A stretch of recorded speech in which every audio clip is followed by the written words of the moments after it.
এই জন্য মানুষ চায় সফলতা, ঠিক কিনা? সফলতা দুই ধরনের। এক ধরনের সফলতা হলো দুনিয়াতে, আর এক ধরনের সফলতা হলো আখিরাতে। আপনারা কোন সফলতা চান বলুন তো? কে কে চান দেখি তো? নারায়ে তাকবীর। আখিরাতের সফলতা চান সবাই। যেহেতু বাবা মারা গেছে, সেই মারা যাওয়ার সাথেও একটা সম্পৃক্ততা আমাদের সকলের রয়েছে। আমরা মারা যাব কিনা বলেন তো? ছোট্ট একটা স্লোগান দেওয়া যাবে, আমি আসতে বলবো, আপনারা জোরে বলবেন ইনশাআল্লাহ। হ্যাঁ, নারায়ে তাকবীর। একটু জোরে বলা যায় না? নারায়ে তাকবীর। মাশাআল্লাহ, শয়তান দূর হয়ে যায়। কোরআনে পাকে আল্লাহ তাআলা বলেন, তাবারাকাল্লাযী বিয়াদিহিল মুলকু ওয়া হুয়া আলা কুল্লি শাইইন কাদির আল্লাযী খালাকাল মাউতা ওয়াল হায়াতা লিয়াবলুয়াকুম আইয়ুকুম আহসানু আমালা। এখানে আয়াতের ভিতরে অনেক কথা আল্লাহ তাআলা বলেছেন, এর ভিতর দুইটা কথা মাত্র নেব। আল্লাহ তাআলা বলেন, হায়াত শেষে মওতকে নির্ধারিত করে দিয়ে আহসানু আমালা, তোমরা কে কত ভালো কাজ করে আমার কাছে আসতে পারো, এই জন্যই, এই পরীক্ষা নেওয়ার জন্যই আমি তোমাদেরকে দুনিয়াতে পাঠাইছি। বলুন সুবহানাল্লাহ। আহসান শব্দের অর্থ কি বোঝেন না? আমল শব্দের অর্থ কাজ, আহসান শব্দের অর্থ সুন্দর। মানে তোমরা কে কত ভালো কাজ করে আমার কাছে আসতে পারো। আমরা কি ছিলাম এখানে? আবার চলে যাব কিনা? রূহের জগতে ছিলাম, এখানে আছি, এখান থেকে চলে যাব। হযরতে বেলাল রাদিয়াল্লাহু তাআলা আনহু, ওনার যখন ইন্তেকাল হইতেছিল, কালো বেলাল, হাবশি বেলাল, আহারে মৃত্যুর আগ মুহূর্তে তার চেহারা হাসি উজ্জ্বল হয়ে গেল। সাহাবায়ে কেরাম জিজ্ঞাসা করলো, বেলাল, মৃত্যুর আগ মুহূর্তে চেহারার ভিতরে এত হাসির ছাপ কেন? হযরতে বেলাল বললেন, আহারে তোমরা জানো না, আমার মৃত্যুর পরেই তো যাইয়েই আমার সাথীদের সাথে দেখা হয়ে যাবে। বলেন সুবহানাল্লাহ। আরে আমার মৃত্যুর পরে তো নবী মুহাম্মদুর রাসূলুল্লাহর সাথে সাক্ষাৎ হয়ে যাবে, ঠিক কিনা বলেন? তার মানে এখানে আছি, থাকতে পারবো না। কারো বাবা আগে চলে গেছে, এরপর আমি চলে যাব, ঠিক কিনা? যেমন আমার একটা ভাই সৌদি আরব গেছে, এখন যদি আমি সৌদি আরবে যাই, বলুন তো আমার ভাইকে চিনবো কি চিনবো না? কথা বলেন না কেন? আমি যদি চলে যাই, আপনারা যদি কবরে চলে যান, পরকালে যদি আল্লাহ একত্রিত করে, চিনতে পারবেন কিনা যে এই তো সেই বক্তা? কথা ঠিক কিনা বলেন? তাহলে মৃত্যু হলো মানে স্থান পরিবর্তন। তার মানে আমরা এখান থেকে সবাই চলে যাব, আবার ওখানে গিয়ে একে অপরকে দেখতেও পারবো, ঠিক কিনা বলেন? এই জন্য রূহের জগতে যার সাথে যার দেখা হয়েছে, দুনিয়াতেও তার সাথে তার দেখা হবে। আবার ব্যক্তি যদি জান্নাতের মেহমান হয়, ওই ব্যক্তি জান্নাতের ভিতরেও তাকে দেখতে পারবে। সুবহানাল্লাহ। এই জন্য হাদিস শরীফের ভিতরে আসছে, যদি কোনো ব্যক্তি দুনিয়াতে কোনো বিষয়ে আফসোস করবে না, শুধু এই বিষয়ের উপর আফসোস করবে, আমি যদি দুনিয়াতে একবার সুবহানাল্লাহ বলতাম, তাহলে আমার বাড়িটা নবী মুহাম্মদুর রাসূলুল্লাহর বাড়ির কাছে হয়ে যাইতো। আহারে আমি যদি আরেকবার আল্লাহু আকবার বলতাম, আমার বাড়িটা আল্লাহর বাড়ির কাছে হয়ে যাইতো।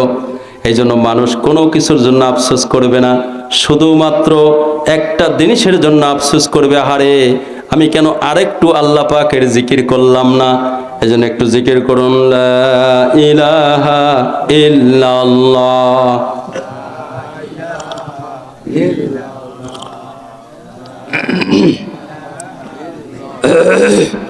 লা ইলাহা ইল্লাল্লাহু মুহাম্মাদুর রাসূলুল্লাহ। হাদিস শরীফের ভিতরে রাসূল করিম সাল্লাল্লাহু আলাইহি সাল্লাম বলেন, যে ব্যক্তি 100 বার লা ইলাহা ইল্লাল্লাহ পড়বে, কাল কিয়ামতের ময়দানে তার চেহারা পূর্ণিমার চন্দ্রের ন্যায় উজ্জ্বল করে উঠাবে। হাদিস শরীফের ভিতরে আসছে, প্রত্যেকটা মুহূর্তের দাম উহুদ পাহাড় পরিমাণ। প্রত্যেকটা মুহূর্ত যদি একবার সুবহানাল্লাহ বলো, উহুদ পাহাড় পরিমাণ সব পাওয়া যাবা।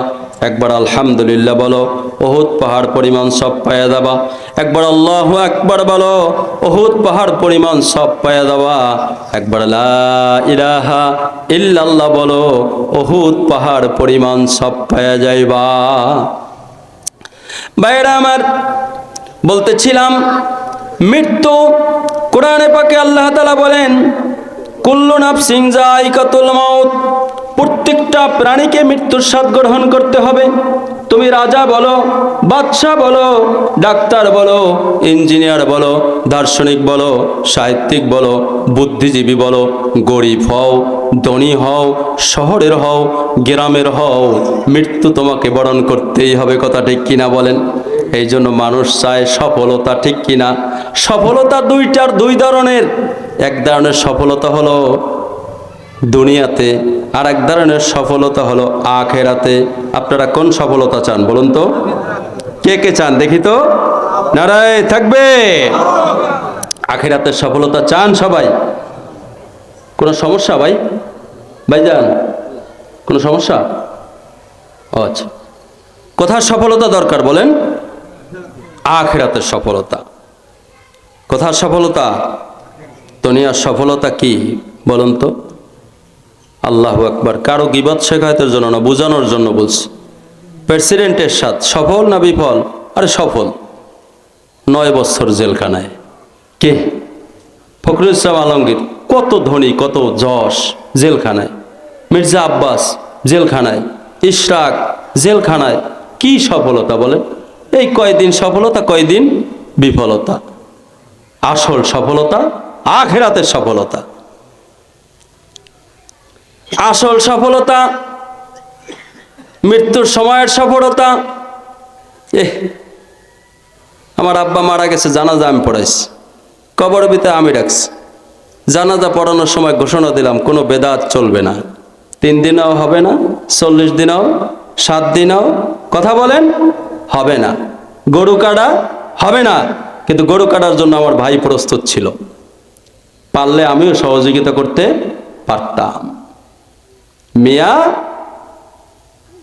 নিজের কবর নিজেই জান্নাতের টুকরা বানাইতে হবে। নিজের কবর জাহান্নাম থেকে বাঁচার জন্য নিজেকেই প্রস্তুতি নিতে হবে। আমি এক সময় বসুন্ধরা গ্রুপে চাকরি করতাম। প্রথম একটা ডাইরেক্টর ছিল আমার শ্রদ্ধেয় স্যার, যদিও আজকে আমার কাছে নাই, তার নাম আমি নিচ্ছি, হাবিবুর রহমান স্যার। আল্লাহওয়ালা মানুষ ছিল। ওনার একটা সিস্টেম শুধু আপনাদেরকে আজকে শোনাই, যে উনি প্রতিষ্ঠানের ডাইরেক্টর থাকার কারণে উনি নামাজের টাইমে একজন হিন্দু কর্মকর্তা লাগায় দিত, দেখো কে নামাজ পড়ে না, তার ব্যাপারে পানিশমেন্টের ব্যবস্থা নেওয়া হবে। প্রত্যেকটা প্রতিষ্ঠানের চেয়ারম্যান আর ডাইরেক্টর আর সরকার প্রধান যদি এরকমের আল্লাহওয়ালা হতো, তাহলে বেনামাজি নাস্তিক মোরতাদদের কোনো ঠাঁই হতো না। কথা ঠিক কিনা বলে? স্যারকে আমি শ্রদ্ধা ভরে স্মরণ করছি। পরবর্তীতে ডাইরেক্টর আসছিল, শুধুমাত্র ইসলামের কারণে আমি যেহেতু মসজিদে বিভিন্ন বয়ান বক্তৃতা রাখতাম, একটা শত্রুতা সৃষ্টি হয়ে গেল। এরপরে আমার একটা ছোটোখাটো অপরাধের কারণে আমার চাকরি চলে গেল। কিন্তু আলহামদুলিল্লাহ, ওমা মিন দাব্বাতিন ফিল আরদি ইল্লা আলাল্লাহি রিজকুহা, পৃথিবীতে এমন কোনো বিচারণশীল প্রাণী নাই যার রিজিকের দায়িত্ব আমার মাওলায় গ্রহণ করে নেয়। ঠিক কিনা বলেন? তো পরবর্তী ডাইরেক্টর স্যারের সাথে আমার সম্পর্কটা অত ভালো ছিল না। আমি একটা কথা বোঝানোর জন্য, একটা মারাত্মক মেসেজ দেওয়ার জন্য উদাহরণটা দিতেছি। তো আমার বাবার নামে দোয়া হবে, বা যারা 40 করে, বড় বড় গরু কাইটা অনুষ্ঠান করে, ঠিক তো? কি কথা কন নাকি? জমাত খান নেই আপনারা? ছোটবেলায় আমি খাই নাই, এই বর্মে একবারই খাই নাই, কথা বলেন না কেন? কি মুরব্বীরা মালসা বইরা বইরা গোস্ত দিছে, ঠিক কিনা? মারাত্মক একটা মেসেজ দেব।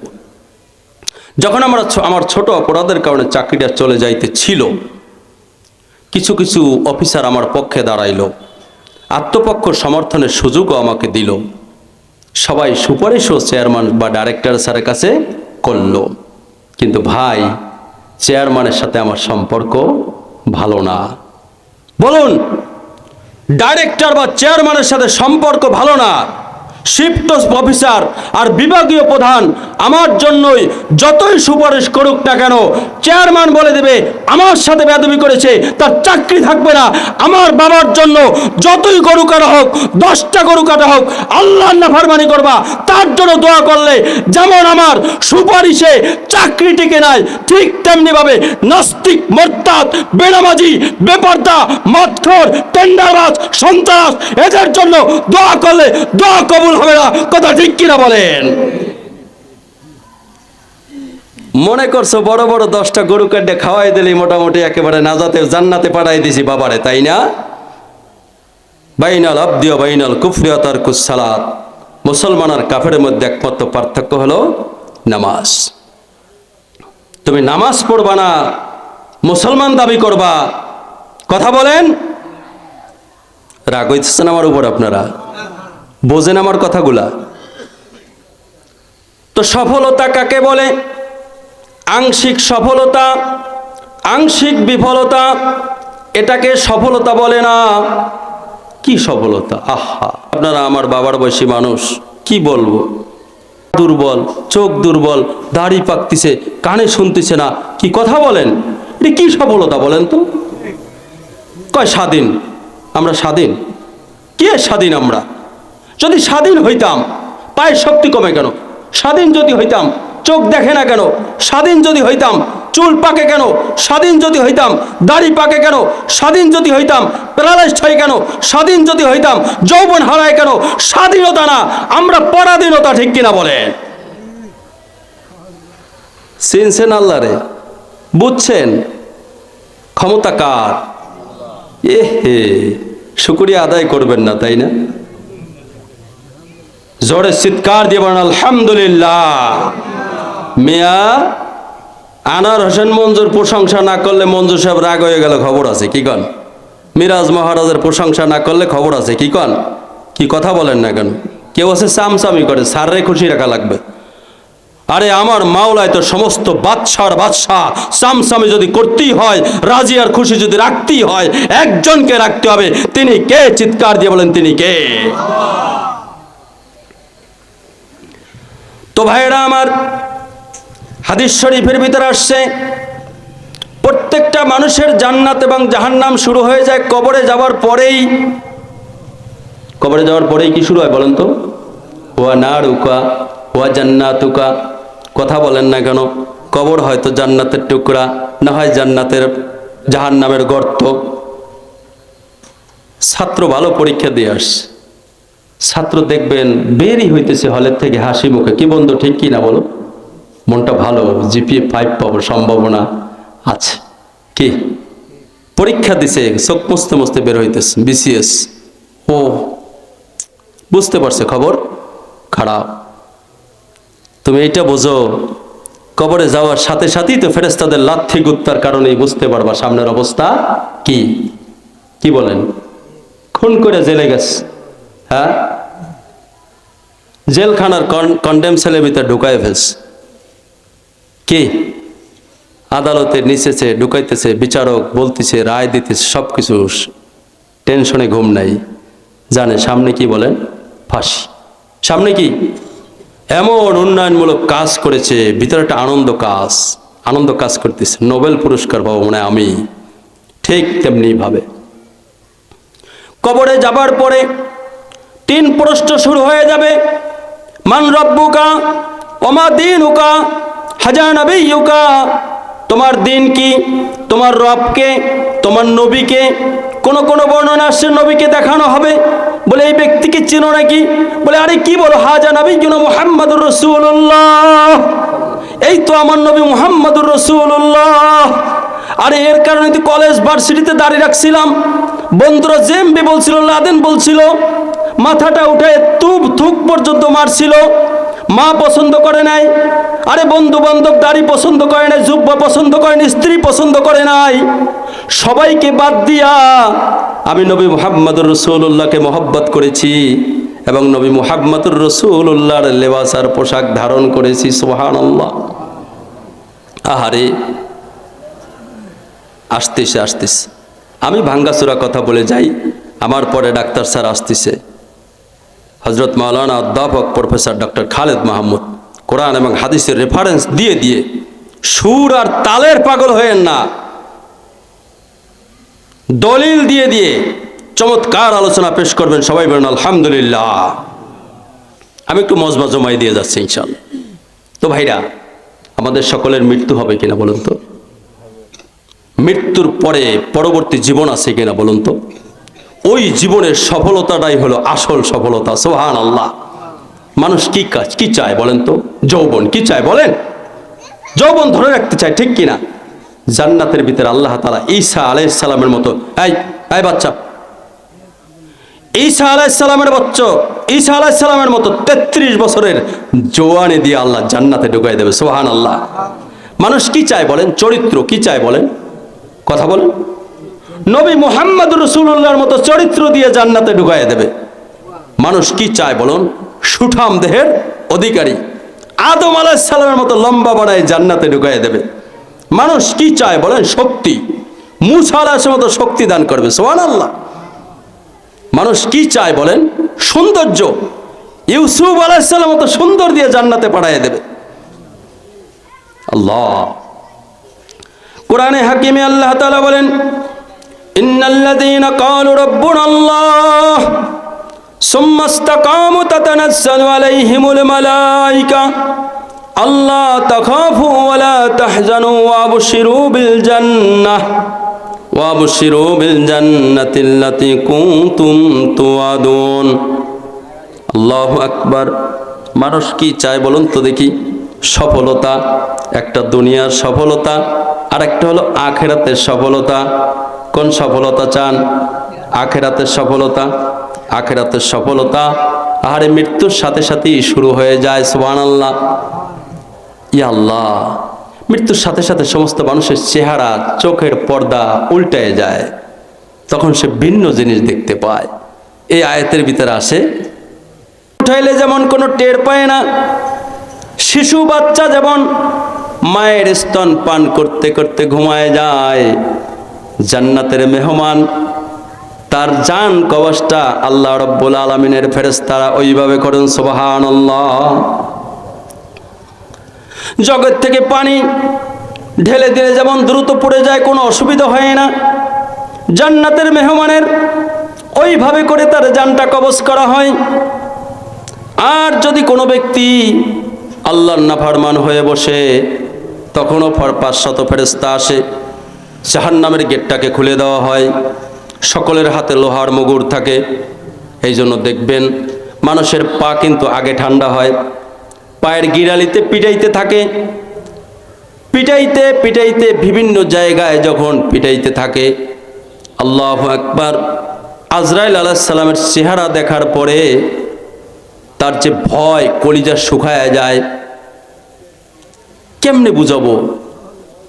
ইব্রাহিম আলাইহিস সালাম বলেন, ভাই আজরাইল, তুমি বদকার মানুষের জান কবজ কিভাবে করো একটু চেহারা দেখাও।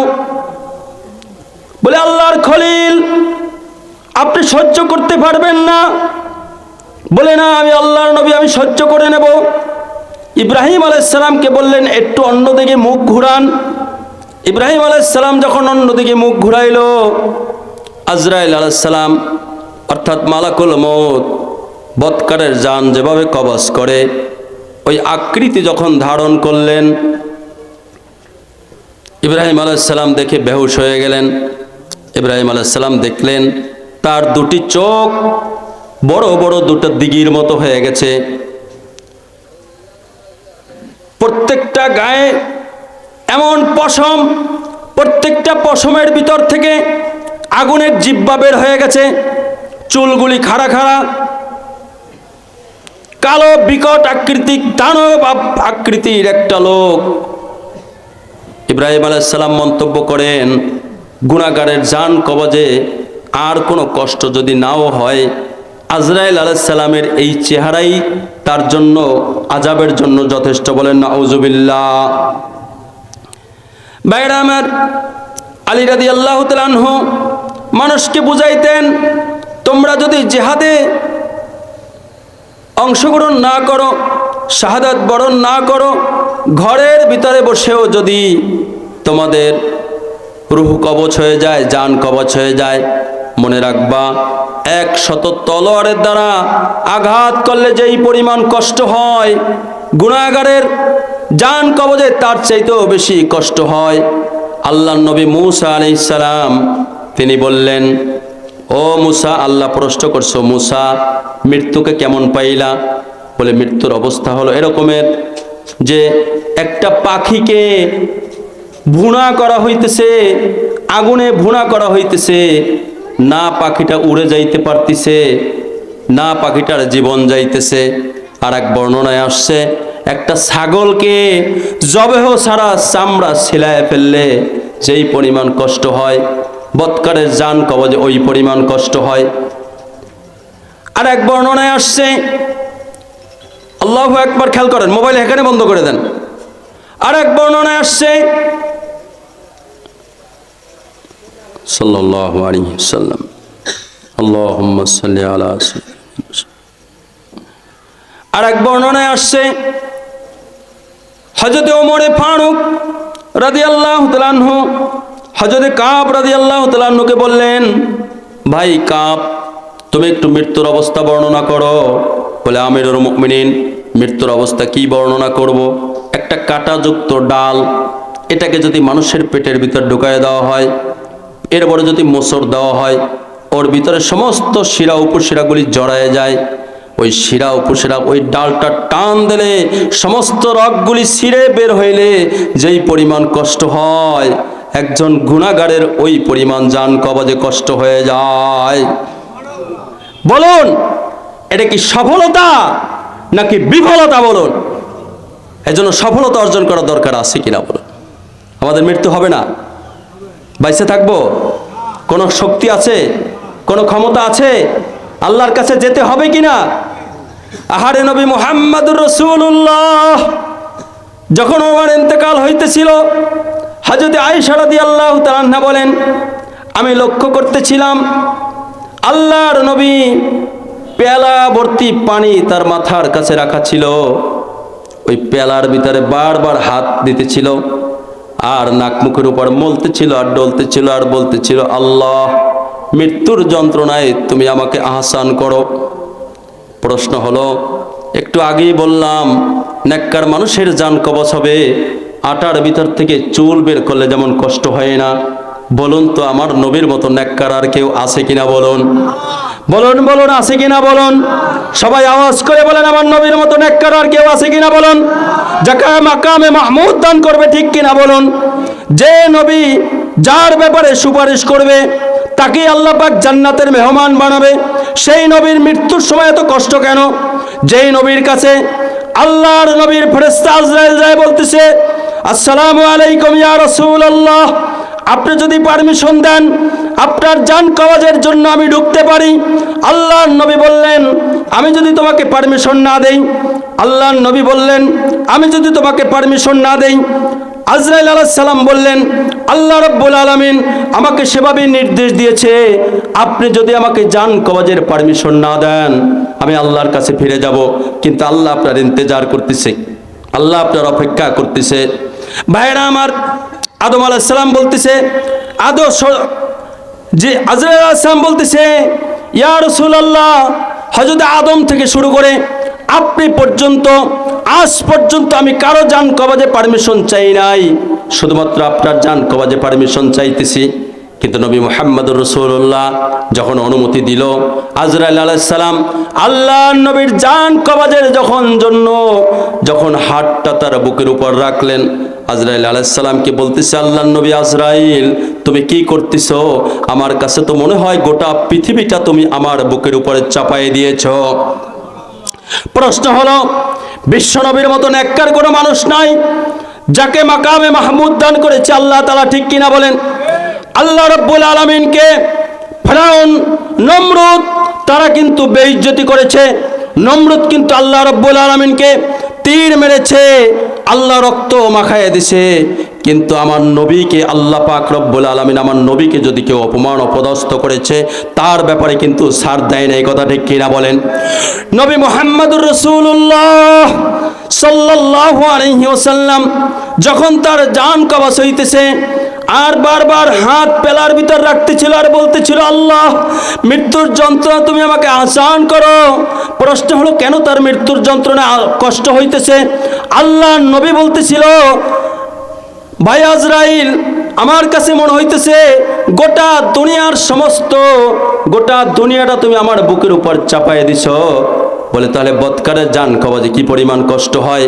যাই হোক, আমার নবী কেন জান কবজে এত কষ্ট হলো? আসলে তার জান কবজে কষ্ট হয় নাই।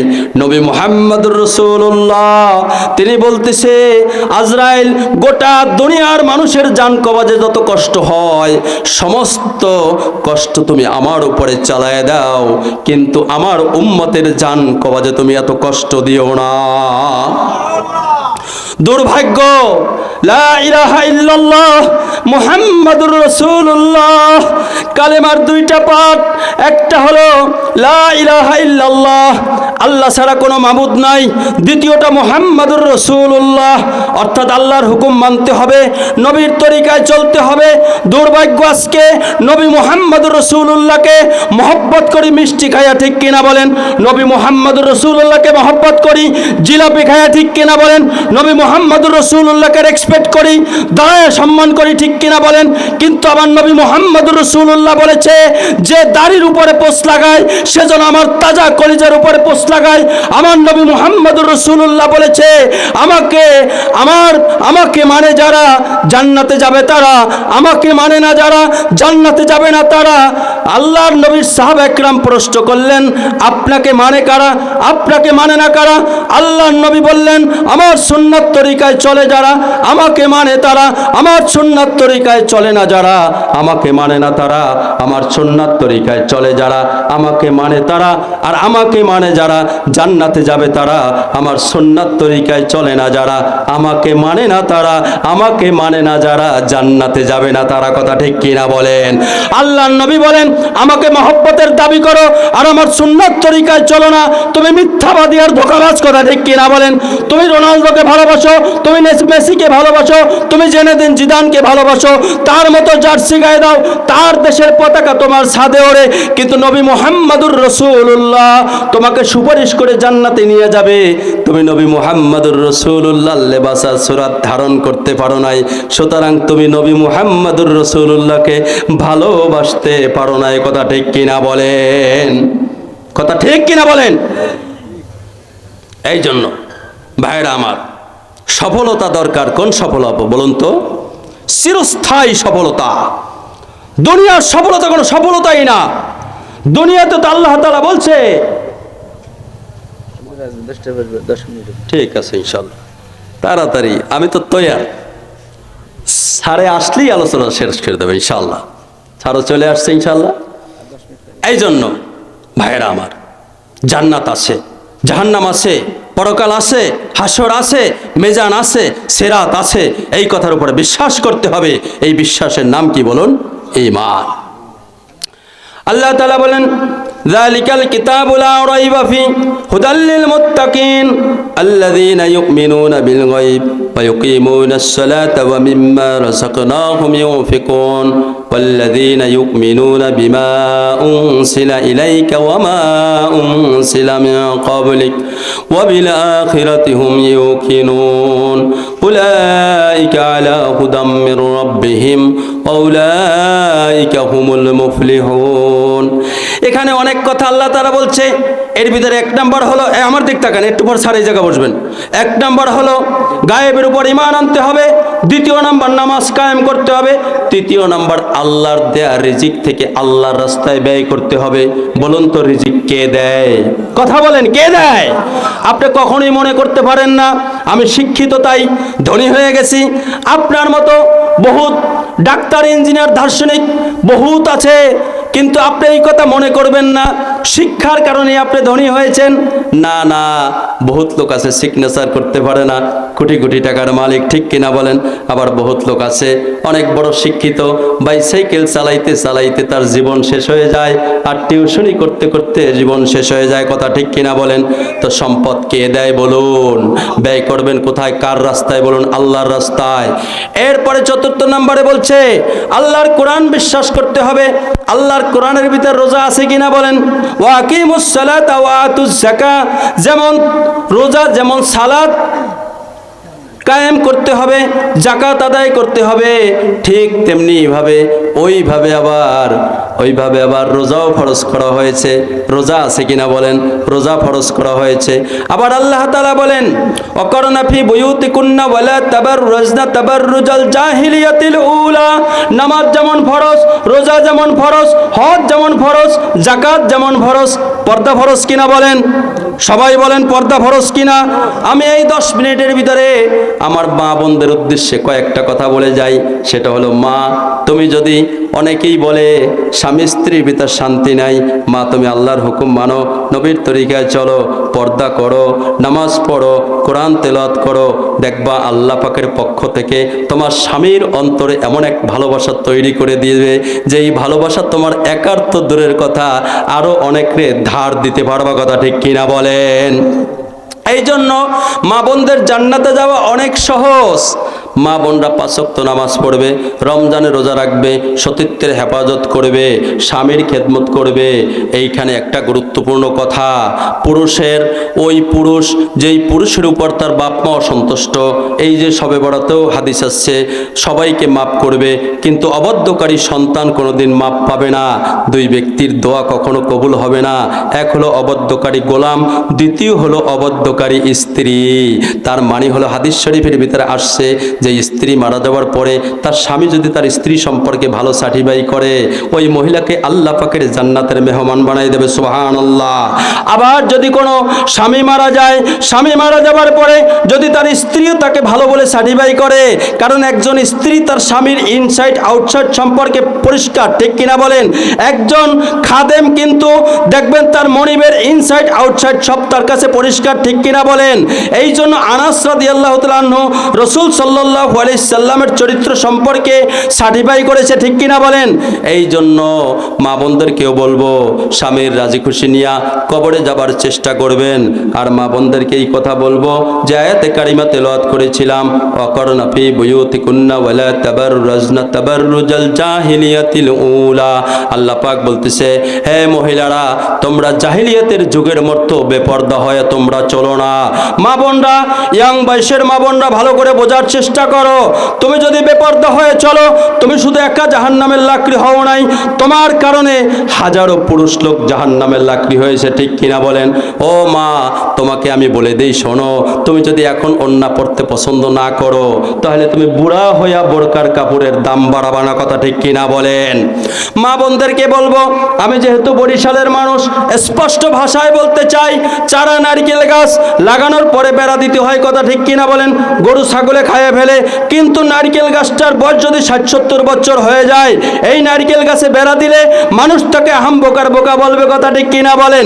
ঠিক তেমনি ভাবে একটা মেয়ে যখন 18, 20, 22, 24, 30 পরিপূর্ণ যৌবনা থাকে, ওই সময় যদি বেপরদাগিরি করে, তাহলে দেখবেন রাস্তার মুসিও তার দিকে কুদৃষ্টিতে তাকায়। কথা ঠিক কিনা বলেন?